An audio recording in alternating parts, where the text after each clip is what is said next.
We are talking direct from University of Washington, Seattle, and it's a great pleasure and honor for me to be over here and talking to you people on a very important topic.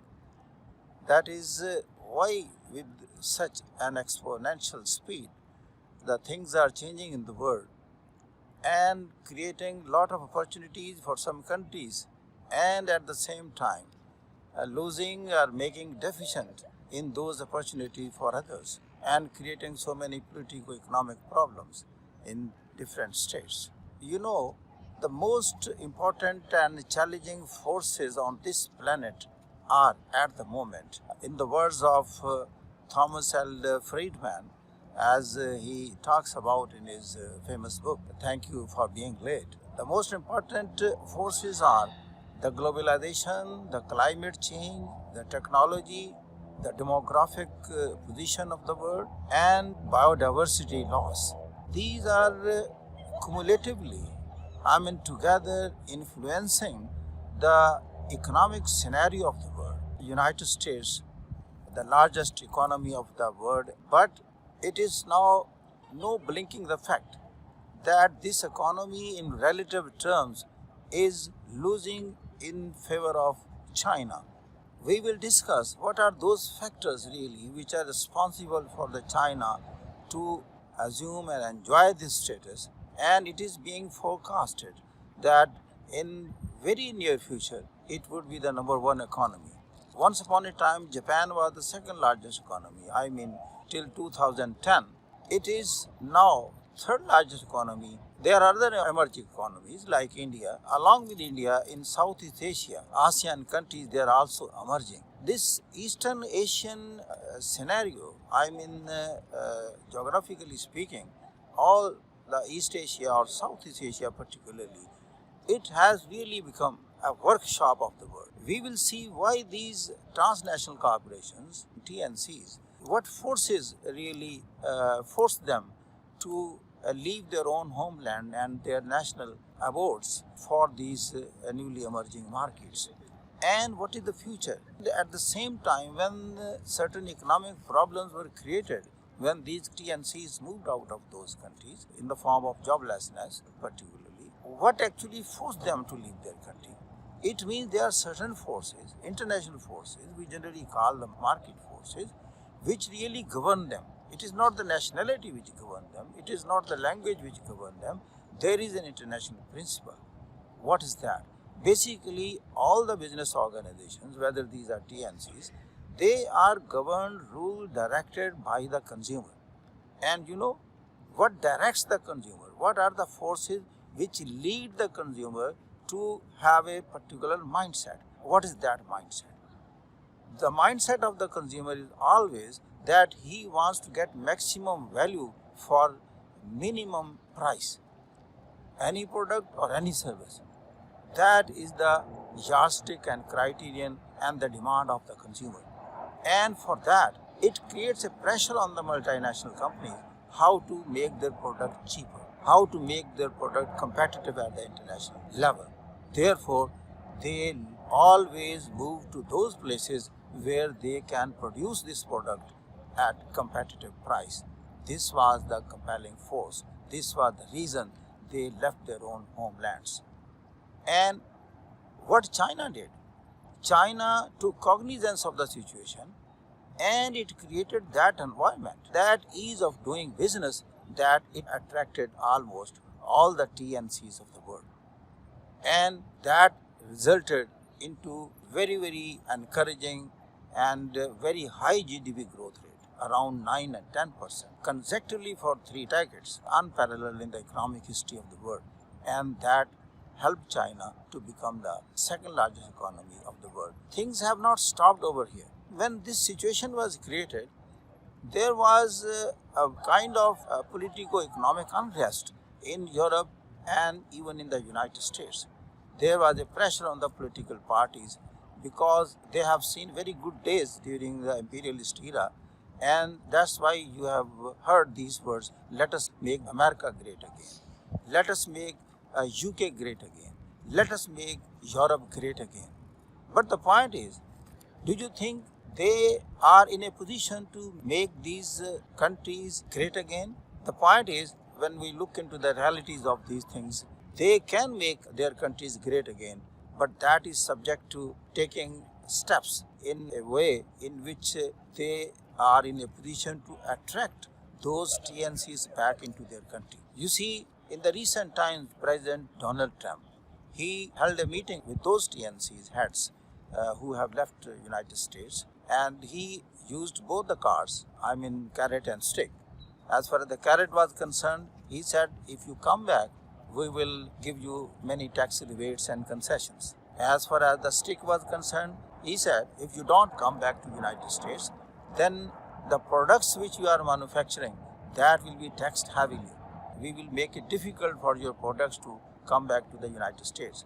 And despite all these strategies, both stick and carrot, you will agree that up till now, United States has not been successful in attracting those TNCs. They say only one reason, that the labor in United States is not competitive. It's not cheap as compared to the labor which is available in China and then in India and then other Southeast Asian nations. So this is the competitive edge and advantage which these emerging nations have over Europe. My point is, if the United States wants to make it great again, and other countries, including the UK, they have to focus on their own core competent areas in which they have competitive advantage and edge over all these Asian nations, and that is technology, and that is research-oriented projects, that is their education industry. Because up till now, China is not in competition or is not enjoying that competitiveness as far as the technology or research-oriented setups are concerned. This innovative and research-oriented environment excellently high in United States and to some extent in United Kingdom. Therefore, if they want to survive better in this present age or in the years to come, then they have to focus on their core competent areas. The point is, every country has to take into account its own core competent area. What made China to grow? How your problems could be converted into the opportunities. China problem was it's teeming millions of people. They have lot of young working force. That was a kind of problem. And people were talking about reduction of the population. And it was in this background, one child policy was adopted by China. But soon they discovered these children and this young working force, as a matter of fact, have become an opportunity for them. How to make use of that young working force? They invited the TNCs to come to China and make use of this cheap working force. This was the brainchild of Deng Xiaoping in 1978, who introduced market reforms to attract these TNCs and laid the foundation of the present-day China and the future China. This is known as out-of-box thinking, but not only out-of-box thinking, in a way without box thinking, because people talk about out-of-box thinking. There is in-box thinking, but the best thinking, I tell you, is that which is without any box, because without any box thinking means that is limitless. You are invoking to the limitless curiosity, to the limitless potential of your creative faculties, which generally remains dormant and in latent conditions. Therefore, without box thinking made Deng Xiaoping to embark upon this project and go for marketed reforms. Then the present premier of China, that is the Xi Jinping, he laid the foundation of Belt and Road Initiative, going to involve more than 100 countries of the world. And the Chinese companies, along with all their acquired skills which they have learned from the TNCs who moved into China, and the lot financial surplus which is available there with the China's banking system, they are making use of that and extending loan to the whole world, because the world is deficient in this financial resource so that they could build up their infrastructure. For that, China is extending two things. The loans as well, at the same time job to its companies. And it's not really confined to Asia only. They are doing in Africa. Even countries from Europe, they have willingly associated with the BRI program, notably Italy and Portugal. And so much so, countries from Latin America, they have also expressed their willingness to join this Belt and Road Initiative program. This is the thing that is helping China to make use of its own core competent areas. This labor, this human factor or the demographic factor happen to be a blessing for China. And same, this demographic factor, which is negative there in the European countries, because they have gone to issueless culture and their zero population growth rate, that created a problem. Simultaneously, other problem was there because new jobs ceased to be created over there on account of movement of these TNCs out of European countries. And that has led to another phenomenon, that is in the form of Brexit. When the economy went down, when the immigrants came to United Kingdom, that created a resentment in the people that perhaps our economy has gone down because of these immigrants, because they have grabbed jobs from the local people, and therefore they went for exit. But the point is, economy basically got disturbed when the manufacturing went down. When the TNCs, they left these countries and they started manufacturing, creating jobs somewhere else, I mean in the Eastern Asian countries. Unless they focus on their core competent areas, there are less chances for the Europe and even for United States. But United States comparatively is not in that awkward situation as the Europe is facing nowadays, because its demographic situation is not that much bad. Its young working force comparatively is high in United States. Moreover, its immigration policy has helped this country to keep up economically high vis-a-vis other countries.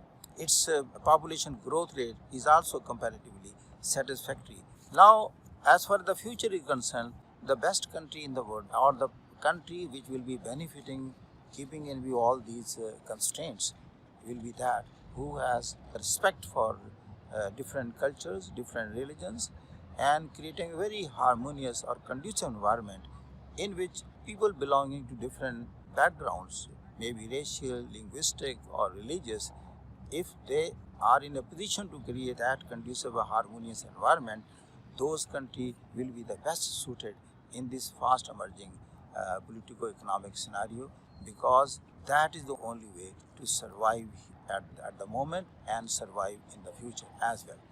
At the moment, if United States is the number one economy and the politico-economic power or the superpower, because it is the best model right now so far as the multicultural, multi-religious society is concerned, and freedom of thought, freedom of speech, that goes high in this country. And this freedom of thought and freedom of speech basically is very much instrumental in triggering the creative faculties of human beings, and that speaks why all the innovations and discoveries are taking place in United States.